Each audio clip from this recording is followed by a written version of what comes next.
कल एक कंट्रोवर्सी हो गई, बड़ी कंट्रोवर्सी हो गई ए आर रहमान की बात से। वो ऑस्कर अवार्ड विजेता हमारे संगीतकार है ए आर रहमान, बहुत बड़े संगीतकार हैं, और उन्होंने एक इंटरव्यू में ये बातें कही कि 8 साल से मुझे बहुत कम काम मिल रहा है।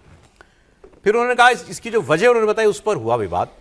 उन्होंने कहा कि एक तो ये कि नॉन क्रिएटिव लोग जो है वो आजकल फिल्में बनाते हैं, सारी इंडस्ट्री में उनका बोलबाला है, कंपनियों का बोलबाला हो गया है, तो उनको नहीं फर्क पड़ता कि मुझे ए आर रहमान चाहिए कि मुझे कोई और चाहिए। वो एक ए आर रहमान के बदले में 5 संगीतकार रख लेता है और कहता है तुम एक गाना 5 लोग मिलकर बनाओ।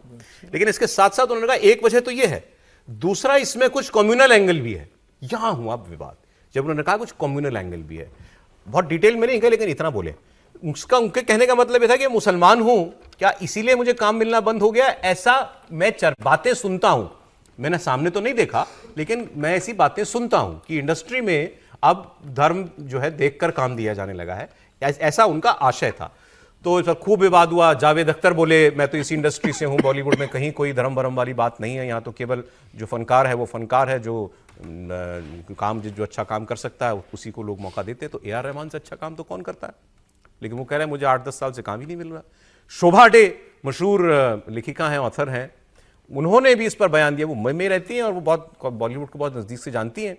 उन्होंने कहा बड़ा खतरनाक बात ये कह रहे हैं रहमान साहब, और उनको इतनी ऐसा कोई स्टेटमेंट नहीं देना चाहिए, क्योंकि खास तौर पर मुंबई फिल्म इंडस्ट्री में ऐसी कहीं कोई चीज़ मैंने नहीं देखी कि धर्म देखकर कोई किसी को काम देता हो या ना देता हो। ये बहुत डेंजरस कमेंट है और I don't know why he is made it, you should ask him. पर मैं बॉलीवुड को देख रही हूँ 50 साल से, और if I have seen any place which is free of any kind of communal tension, it is Bollywood. आप में टैलेंट हो तो आपको चांस मिलेगा, आप में टैलेंट नहीं है तो there is no question of religion being a factor कि आपको चांस नहीं दे रहे हैं। So what he is saying, he is such a successful man, he is such a mature man, he should not have said it, maybe he has his reasons। आपको उनसे ही सवाल ये पूछना पड़ेगा। शोभा डे ने जो कहा बड़ी खतरनाक बात वो कह रहे हैं, और ए आर रहमान जैसा आदमी कह रहा है जिसके पीछे पूरी दुनिया लगी रहती है कि ये मुझे अपना टाइम दे दे, वो कह रहा है मुझे काम नहीं मिल रहा 10 साल से। देखिए बॉलीवुड में तो यदि ऐसा होता तो दिलीप कुमार की तो स्थिति नहीं होती ऐसा। दूसरी बात, हाँ सुपर स्टारडम, उससे ज्यादा ऐसे कई संगीतकार हैं जिनको अपना अपना वजूद खोना पड़ा है, खान ब्रदर्स के कारण, खान गिरोह के कारण, दाऊद गिरोह के कारण। ये सब कोई जानता है, मुझे नहीं मालूम है, हमने तो जो पढ़ा है वही मैं बोल रहा हूं, मेरे पास भी कोई फर्स्ट इंफॉर्मेशन हो ऐसा नहीं है। लेकिन ये हम सब जानते हैं कि किस अभिनेत्री को आगे प्रमोट करना है, किसको नीचे करना है, किसको काम देना है, किसको काम नहीं देना है। कम्युनल देखकर है ना, कम्युनल नहीं है ना। नहीं कम्युनल है, कैसे नहीं है, ये कैसे है कम्युनल नहीं है कि भाई एक संगीतकार को हम प्रमोट कर रहे हैं, चूंकि वो प्रो बीजेपी है, प्रो राइट विंगर बात करता है, तो उसको काम देना ही बंद करा दें। क्या सोनू मलिक के साथ ऐसा नहीं हुआ है क्या? एक सोनू निगम के साथ आजान पर कभी कुछ स्टेटमेंट दिया, तो उनके साथ क्या किया मुंबई की फिल्म इंडस्ट्री ने, और कौन लोग उसमें शामिल थे? ऐसे एक नहीं, ऐसे दर्जनों उदाहरण हैं। आप जाकर के उनसे बात कीजिए तो कहा जाता है कि भाई मुंबई के यदि खान ब्रदर्स, सलमान खान और शाहरुख खान के यदि आप क्लोज नहीं है तो आप अपना भविष्य ही नहीं देख सकते हैं। ऐसा दाऊद गिरोह के बड़े लोग हैं, उनकी इन्वेस्टमेंट वहां पर ये है। तो कौन जाने। लेकिन उन्होंने एक और बात कही स्टेटमेंट में, उन्होंने छावा फिल्म का जिक्र किया। छावा फिल्म आपको मालूम अभी संभाजी महाराज पर बनी थी ना, संभाजी महाराज पर बनी थी। कंगना रनौत ने उनको जवाब दिया है और बहुत अच्छा जवाब दिया है। तो उन्होंने कहा कि वो मुझसे कह रहे थे कि मैं उनका फिल्म में संगीत दूं, तो एक तो वो अपनी बात को कॉन्ट्राडिक्ट कर रहे हैं उन्होंने कहा वो मेरे पीछे पड़ गए, आप ही दे सकते हैं इस फिल्म का म्यूजिक, छावा जैसी फिल्म का। लेकिन फिर उन्होंने छावा को क्रिटिसाइज भी किया।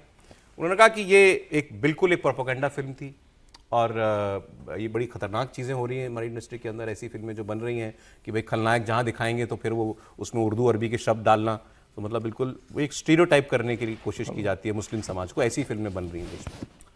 अभी जो सबसे बड़ी फिल्म है जिसने करोड़ों का कारोबार कर लिया है, धुरंधर, उसका जो सबसे, जिसको कहते हैं कि जिस गाने पर हर कोई नाच के रील बना रहा है, उसको कोई बोल नहीं पाएगा क्योंकि वो बहरीनी सॉन्ग है।